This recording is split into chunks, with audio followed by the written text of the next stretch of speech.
अस्सलाम वालेकुम my dear students. जैसे कि आप लोग जानते हो कि कुछ बच्चों को पहले ये लेक्चर्स मिस हुए हैं, जिसकी वजह से मैं यहाँ पे वीडियो बनाने जा रहा हूँ मैथमेटिकल टूल्स के। मैथमेटिकल टूल्स में जितने भी इंपॉर्टेंट टॉपिक्स हैं, धीरे धीरे एक एक करके मैं हर एक टॉपिक को इंशाल्लाह कोशिश करूँगा डिस्कस करने की, हर एक चीज़ को मैं एक्सप्लेन करने की कोशिश करूँगा। ठीक है, यहाँ पे हमारा मेन मोटो रहेगा लिखने से ज़्यादा बेटा समझने की हम कोशिश करेंगे, और जो जो चीज़ें ज़्यादा इंपॉर्टेंट होंगी उनको मैं बेटा यहाँ पे लिखवाऊंगा। और ठीक है, तो स्टार्ट करते हैं without wasting your time. I am going to start your first lecture of mathematical tools. Mathematical tools में हम क्या पढ़ रहे हैं बेटा? सबसे पहले system of measurements of angle. Angle को कितने तरीकों से हम नाप सकते हैं, कितने तरीके हैं मेजर करने से, आज का हमारा टॉपिक वही रहेगा। Before discussing system of measurement of angles, I am going to discuss what angle in real sense is. Real sense में हम एंगल किसको कहेंगे? तो यहां पे मैं अपनी हेडिंग लिखता हूं बेटा। सबसे पहले हम जानने की कोशिश करेंगे एंगल। एंगल किसको हम बेटा कहेंगे? एंगल में क्या होता है? एंगल में दो लाइन्स होती हैं। ये मान लो जैसे हमें पता है, हम बचपन से पढ़ के आए हैं, व्हेन टू रेज और when two lines intersect each other angle is formed. तो आज हम कुछ और डेफिनेशन बेटा जानने की कोशिश करेंगे। ये मान लो ये हमारे पास एक लाइन है, इसका नाम मैंने दिया O and A. O A is a line. इस लाइन को हम मैथमेटिक्स की भाषा में कहते हैं बेटा, this is known as initial line. This line is known as बेटा इनिशियल लाइन। यहां पे मैं लिखूंगा this line is known as initial line. Very good. इसी के ऊपर और एक लाइन को मैं ड्रा करता हूं। इसी लाइन के ऊपर मैंने और एक लाइन को बेटा रखा। ये मान लो ये और एक लाइन मैंने इसी के ऊपर रखी। इस लाइन का नाम है बेटा O and B. O B is again a line which coincides with O A line. Coincide means मान लो ये मेरी एक लाइन है, ऐसे आप समझो ये मेरी एक लाइन है बेटा, इसी लाइन के ऊपर मैंने ये वाली लाइन रख दी। ये दोनों आपको बेटा नोट्स नहीं हो रहे हैं कि पहले कौन है दूसरे कौन है, इसको हम बोलते हैं कोइंसाइड। जो मैंने पहली ये वाली लाइन रखी, इसका नाम मैंने दिया ओह ए। इसी के ऊपर मैंने दूसरी एक लाइन रखी, इसका नाम है बेटा ओह बी। आया यहां तक समझ में? This is O B. और इसी के ऊपर मैंने और एक लाइन रखी, इसका नाम है ओ बी। ओ ए का नाम मैंने दिया इनिशियल लाइन, और जो इसके ऊपर मैंने रख दी दूसरी लाइन, इसको हम बोलते हैं terminal line. This initial line, again this is terminal line. जब मैं इस टर्मिनल लाइन को ऐसे रोटेट कराऊंगा या रिवॉल्व कराऊंगा बेटा, ऐसे इसको घुमाऊंगा, जब मैं इसको घुमाऊंगा एक चीज यहां इनके बीच में बनती है, इस चीज को हम बोलते हैं एंगल। क्या बोलते हैं? एंगल। इसी चीज का नाम है angle. This is initial line, और इसी इनिशियल लाइन से मैंने इस वाले लाइन का नाम क्या दिया था? इस वाले लाइन का नाम मैंने दिया था टर्मिनल लाइन। Terminal line. तो जब टर्मिनल लाइन को मैं इनिशियल लाइन से रोटेट करा रहा हूं, ठीक है बेटा, वहां पे और एक नई चीज बनती है, उस चीज का नाम मैंने दिया angle. And that thing the formula here is a physical quantity, and that physical quantity is known as angle, and it is denoted by so many letters. हम थीटा भी लिख सकते हैं, हम कोई और चीज भी लिख सकते हैं। तो पहले हम एंगल की डेफिनेशन लिखेंगे। एंगल की डेफिनेशन हम क्या लिखेंगे? इट इज, यहां पे मैं लिखूंगा angle may be defined as, angle may be defined as degrees of rotation, the revolution of, बोलो बेटा what line? Terminal line or initial line? Revolution of terminal line or initial line? Initial line।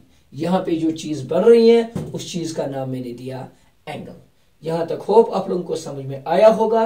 तो मैं लिख सकता हूं बेटा angle की notation जो है, एंगल हम ऐसे भी दिखा सकते हैं बेटा, ठीक है। तो मैं लिख सकता हूं एंगल ए ओ बी। अब ये बी यहां पे नहीं रहा, ये बी बेटा मैंने रोटेट किया, यहां तक पहुंचाया, तो एंगल ओ या ऐसे बेटा ए ओ बी बन गया बेटा। This is equal to theta, ये इस थीटा के बराबर आ गया। तो ऐसे में इस चीज को लिख सकता हूं। अब जो एंगल है बेटा, एंगल हम किससे डिनोट करते हैं, एंगल हम कैसे लिखते हैं? एंगल को डिनोट करने के बहुत सारे तरीके हैं। तो angle is a variable quantity, therefore angle can be denoted by, angle को हम किससे डिनोट करते हैं? Denoted by, it can not only denoted by theta, it can be denoted by either theta, कोई भी ग्रीक लेटर हो, theta, हम कभी बेटा इसको अल्फा से डिनोट कराते हैं, कभी बीटा से, कभी गैमा से, कभी एक्स से, etcetera etcetera. All these letters, all these symbols are used to denote, to represent angle between the two lines। यहां तक भी आप लोगों को समझ में आया? अभी मैं सिर्फ बेसिक्स पढ़ा रहा हूं और धीरे धीरे हम आगे की ओर जाएंगे। इसके बाद अगर ये मान लो ये मेरी इनिशियल लाइन थी और इसी लाइन के ऊपर और एक लाइन थी जिसका नाम मैंने क्या दिया? Terminal line. इस टर्मिनल लाइन को रोटेट कराने के दो तरीके हैं, या तो मैं इसको ऊपर ले जा सकता हूं या तो मैं इसको नीचे ले जा सकता हूं। अब सुनो मेरी बात, अब अगर मैंने इसको ऊपर की ओर रोटेट कराया, इसको हम बेटा जैसे हम घड़ी के अपोजिट डायरेक्शन में जा रहे हैं, जैसे कि अगर हम एक वॉच लेंगे, वो वॉच कैसे घूमती है? ऐसे ऐसे ऐसे घूमती रहती है, उसको हम कहते हैं क्लॉकवाइज। अब अगर हम घड़ी के उल्टे जाएंगे बेटा, ऐसे ऐसे ऐसे, उसको बोलते हैं एंटी क्लॉकवाइज। अगर इसको मैंने ऐसे रोटेट किया तो आपको दूर से ही दिख रहा है sir, this is anti, CLOCK clockwise, and this is बेटा डायरेक्शन, इसको बोलते हैं एंटी क्लॉकवाइज डायरेक्शन। ऐसे भी हम एंगल बना सकते हैं। और अगर मैंने इसी लाइन को रोटेट किया, यहां से हटा के नीचे की ओर लेके आया, तो आप बताओगे sir this is not anti clockwise direction but this is a clockwise direction, this is a clockwise, बोलो दिस इज क्लॉकवाइज डायरेक्शन। तो फर्क क्या पड़ेगा? यहां से भी हमारा थीटा बना और ऊपर से भी हमारा थीटा बना, लेकिन अगर हम एंटी क्लॉकवाइज में जाएंगे तो हमारा एंगल आएगा पॉजिटिव। क्या आएगा? पॉजिटिव। मीन्स कि आप जो एंगल मेजर कर रहे हो वो आप एंटी क्लॉकवाइज डायरेक्शन में मेजर कर रहे हो। अगर आप क्लॉकवाइज में मेजर कर रहे हो, दैट मीन्स आपका एंगल कैसा रहेगा? नेगेटिव रहेगा। तो मैं यहां पे लिख सकता हूं क्लॉकवाइज डायरेक्शन, यहां पे आप नोट कर सकते हो क्लॉकवाइज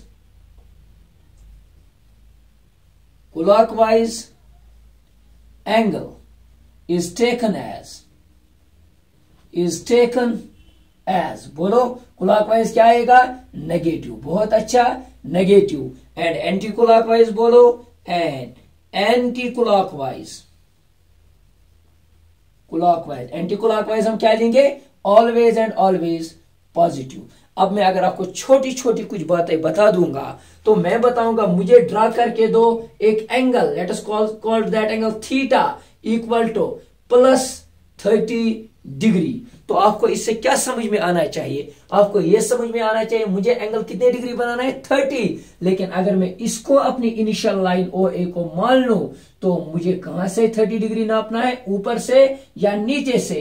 तो एंगल बताइए। Anticlockwise angle is taken as positive, most important. तो मुझे 30 डिग्री नापना है, लेकिन प्रोटेक्टर लेके मुझे एंटी क्लॉकवाइज जाना है। This 30 degree angle is positive. Why? Because anticlockwise is taken as positive. बहुत ही अच्छा। अब सुनो, मैंने बोला मुझे बना के दो theta is equal to -60 degree. We know that मुझे 60 डिग्री मैं यहां से भी बना सकता हूं और यहां से भी बना सकता हूं, लेकिन यहां पे क्या है? माइनस इंडिकेटर्स क्लॉकवाइज डायरेक्शन, तो मुझे नीचे की ओर जाना है। This is -60 degree. होप आप लोगों को ये चीजें समझ में आई होगी।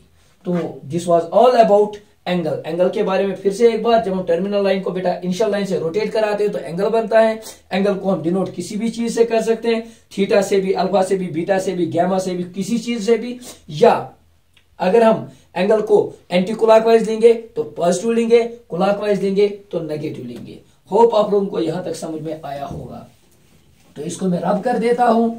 तो हमारा जो मेन टारगेट है, जो हमारा आज का मेन टॉपिक है, वो ये है कि what are the systems of measurements of angle. Angle को हम कितने तरीकों से मेजर करते हैं।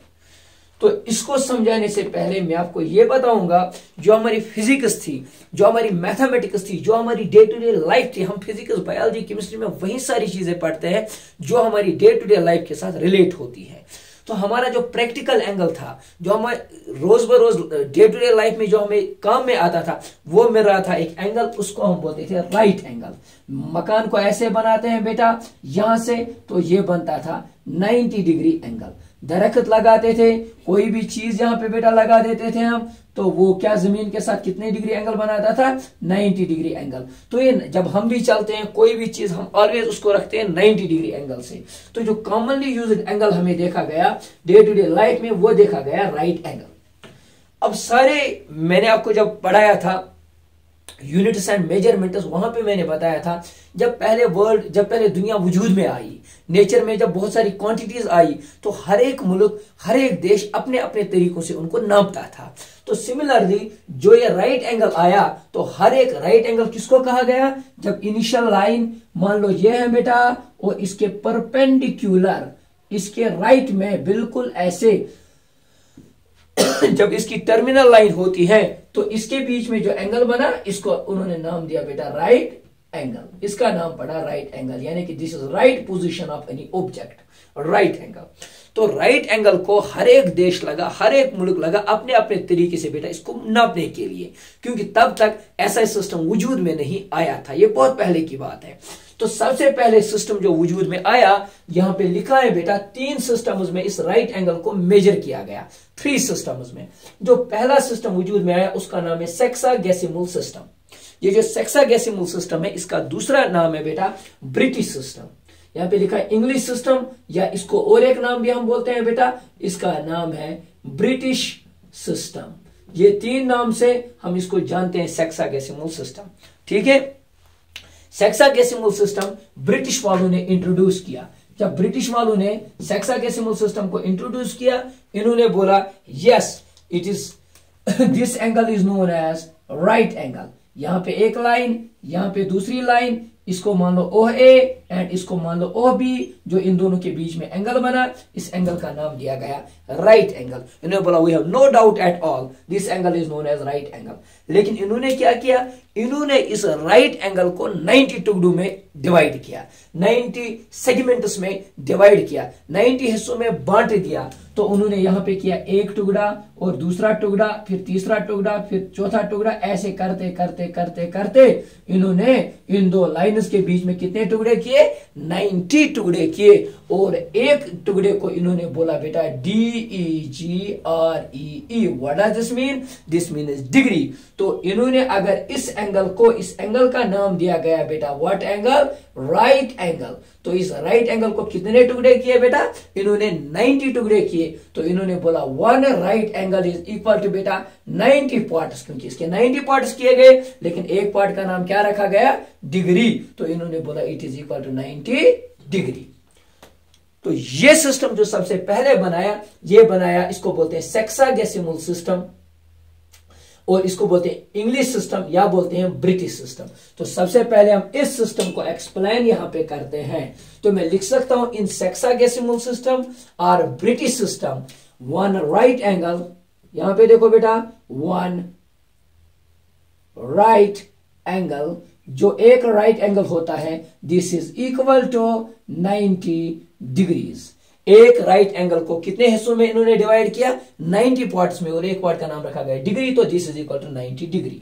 और इनको कहा गया अच्छा अब बताइए 1 डिग्री किसके बराबर होती है? 1 डिग्री किसके बराबर होती है? ये 1 डिग्री। ये कितना आया? ये किसके बराबर है? उन्होंने बताया this 1 degree is equal to 60 minutes.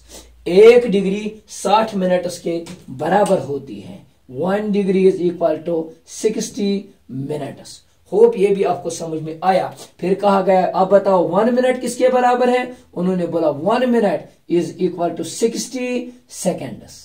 1 minute is equal to 60 seconds. ये जो नापने का तरीका था, ये सबसे पहले ब्रिटिश ने अडॉप्ट किया, और इस सिस्टम का नाम रखा गया सेक्सागेसिमल सिस्टम, या इंग्लिश सिस्टम, या ब्रिटिश सिस्टम।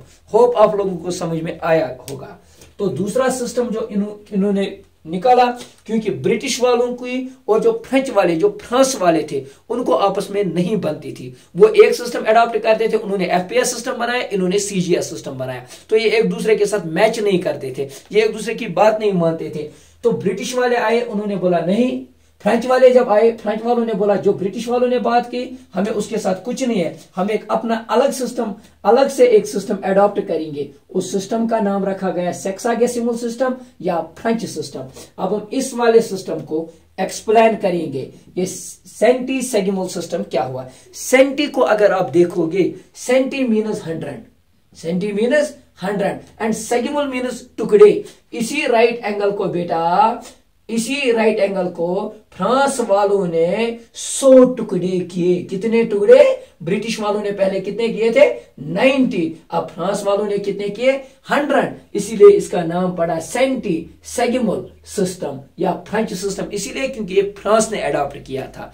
तो इसमें क्या है, हम लिख सकते हैं बेटा in सेंटीसेगिमल सिस्टम 1, बोलो बोलो बोलो, 1 राइट एंगल, बोलो 1 right angle is equal to 100 parts इन्होंने किए। लेकिन एक खासियत इनकी थी, इस पार्ट का इन्होंने डिग्री नाम नहीं रखा। डिग्री किन्होंने नाम रखा था? डिग्री ब्रिटिश वालों ने नाम रखा था। इन्होंने इसका नाम रखा ग्रेड। क्या नाम रखा? ग्रेड। तो ये जो ग्रेड इन्होंने रखा, इन्होंने बोला 1 right angle is equal to 100। Very good, 100 grades, 100 grades. इन्होंने एक टुकड़े का नाम रखा ग्रेड, 100 टुकड़े किए तो 100 ग्रेड बन गए। अब देखो इनको कहा गया, अब बताइए ये 1 ग्रेड जो होता है ये किसके बराबर होता है? इन्होंने बोला 1 grade is equal to 100 minutes. 100 minutes के बराबर होता है 1 ग्रेड। उनको कहा गया अच्छा अब 1 मिनट बताओ किसके बराबर होता है? इन्होंने बोला 100 सेकेंड्स के बराबर होता है 1 मिनट। ये जो सिस्टम बना, इस सिस्टम का नाम रखा गया सेंटीसेगिमल सिस्टम या फ्रेंच सिस्टम। होप ये दोनों system of measurements of angle आप लोगों को समझ में आए होंगे। अब हम तीसरा सिस्टम पढ़ेंगे and this system is one of the most important system. तब तक के लिए आप ये लिखो और अच्छे से इसको नोट करो। अब हम पढ़ेंगे थर्ड सिस्टम। होप यहां तक आप लोगों को समझ में आया होगा। थर्ड सिस्टम जैसे कि यहां पे मेंशन किया गया है, यहां पे मैंने लिखा है थर्ड सिस्टम को। थर्ड सिस्टम जो मेरे पास है that is known as circular system. सबसे पहले हम देखेंगे हम सर्कल को बनाते कैसे हैं। सर्कल को हम बनाते हैं जब हम एक आर्क को ड्रा करते हैं, एक आर्क को ड्रा करते हैं, आर्क को बढ़ाते जाएंगे तो यहाँ पे एक चीज बनती है, उस चीज का नाम हम देते हैं बेटा सर्कल। तो सर्कुलर सिस्टम और रेडियन सिस्टम, इसका दूसरा नाम मैंने लिखा है, this is known as circular system, और इसी का दूसरा नाम है रेडियन सिस्टम। तो ये दोनों सिस्टम अब हम धीरे धीरे पढ़ेंगे। तो सर्कुलर सिस्टम में इन्होंने एंगल को कैसे मेजर किया? इन्होंने बोला ये हमारी इनिशियल लाइन है, ठीक है बेटा, ये हमारी इनिशियल लाइन है। यहां पे मैं नहीं ले लेता हूं, मैं यहां पे साइड में इसको बना देता हूं। This is my initial line, initial line, इसका नाम दिया O and this is A। OA is our initial line. तो इस इनिशियल लाइन पे क्या किया? इस इनिशियल लाइन को हमने बेटा एक आर्क ड्रा की, यहां से यहां तक मैंने एक आर्क ड्रा की। इस आर्क का जो टॉप पॉइंट है इसको मैंने ज्वाइन किया इस ओरिजिन के साथ। जब मैंने ओरिजिन के साथ ज्वाइन किया तो यहाँ पे एक एंगल बनी, एक चीज बनी, उसको हम बोलते हैं एंगल। फिर से इस आर्क एक्स को मैं बढ़ा देता हूं, मैं इस आर्क को बेटा इतना बना देता हूं। अगर मैंने आर्क को बढ़ाया, अब मैं इस पॉइंट को इसके साथ ज्वाइन करूंगा, यहां भी एक चीज बनेगी, उसको बोलेंगे थीटा। अब मैं इसको और बढ़ाते जा रहा हूं बेटा, मैं यहां पे लेके आया तो मैं आर्क को मैंने और बढ़ाया, तो इसको ज्वाइन किया तो यहां पे भी बन गया थीटा। अब आप मुझे बताओ थीटा 1 ज्यादा है, थीटा 2 ज्यादा है या थीटा 3 ज्यादा है? आप दूर से कहोगे sir theta 1 is less than theta 2 is less than theta 3, क्योंकि ये छोटा एंगल, ये इससे बड़ा, ये इससे बड़ा।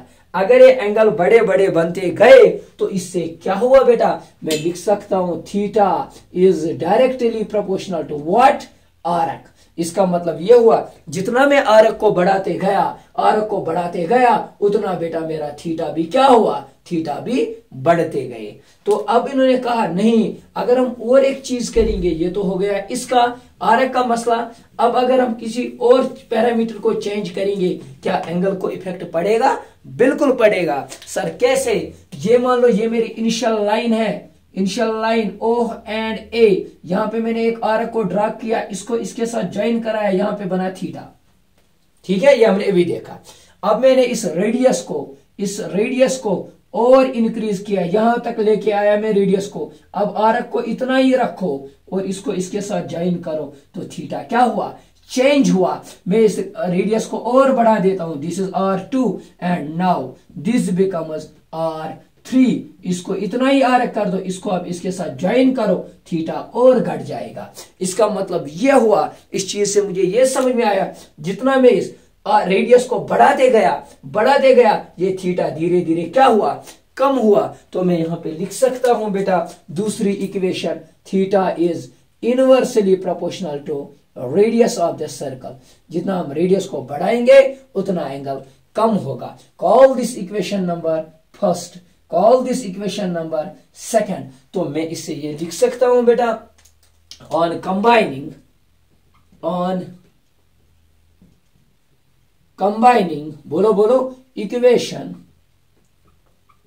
First and equation second, we get, हमें क्या मिलेगा, थीटा इज इक्वल टू, ऊपर क्या आएगा बेटा आर्क, नीचे क्या आएगा रेडियस। ये अब और एक डेफिनेशन बन गई एंगल की, angle theta is equal to arc upon radius. But this is definition of angle in what system, circular system और रेडियन सिस्टम। तो जब हम आर्क को नापते हैं और उसको रेडियस से डिवाइड करते हैं, तो वहां से एक चीज मिलती है, उसको हम बोलते हैं एंगल। तो इससे क्या होता है, इसका अलग से यूनिट रखा गया, यूनिट ऑफ एंगल जो है बेटा आर्क डिवाइडेड बाय रेडियस, इसको कहा गया रेडियन। इसको क्या यूनिट रखा गया, रेडियन। हाँ, अब अगर कोई बोलेगा what are dimensions of angle, angle के डायमेंशंस क्या होते हैं, आप कहोगे sir arc in reality is length, ये क्या है यहां से यहां तक, ये तो लेंथ ही है, और ये क्या है radius, this is again length. तो इसको L डिवाइडेड बाय L कर दो, दिस विल बिकम डायमेंशनलेस। लिखो most important, angle is dimensionless quantity and angle theta is equal to arc upon radius, one of the most important, इसको note करो। और इसका ऐसा यूनिट क्या है, इसका ऐसा यूनिट है रेडियन। तो यहां तक आप लिखो।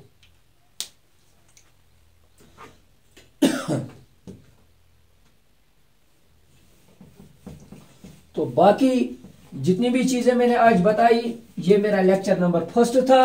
अब हम आगे देखेंगे, जो हमारा आने वाला लेक्चर होगा उसमें हम देखेंगे हम रेडियन को कैसे डिग्रीज में कन्वर्ट करेंगे, डिग्रीज को कैसे बेटा ग्रेड में कन्वर्ट करेंगे, और ग्रेड में कैसे रेडियन को कन्वर्ट करें। इन तीनों का कन्वर्शन हम आने वाले लेक्चर में देखेंगे, जो इसका पार्ट नंबर 2 होगा। तो तब तक के लिए जो ये पूरा लेक्चर है, इसको अच्छे से देख लो, इसको अच्छे से रिपीट कर लो। तो फिर हम देखेंगे आगे इंशाल्लाह how to convert degrees into grades and grades into radians and radians into degrees.